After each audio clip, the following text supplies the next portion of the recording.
þá er komið að 4. lið á dagskrá, það er samþykkt fyrir frístundaráð til málstöku bæjarfulltrúa Andri Teitsson. Forseti, ágætu bæjarfulltrúar.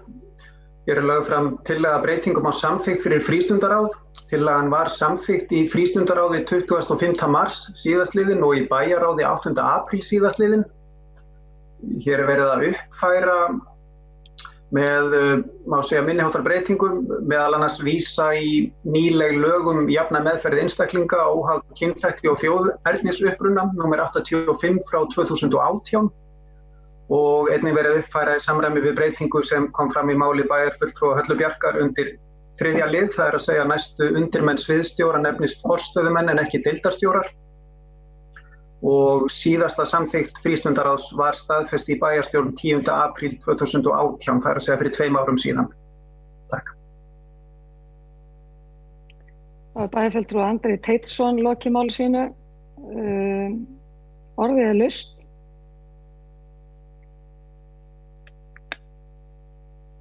Ég ætla kannski rétt aðeins að árétta að það var sent út bara rétt fyrir fundin nýtt, þar sem að hann hafði tekið eftir að það var orðanotkunin var Akureyrar kaupstað sem var tekið út fyrir Akureyrar bæ.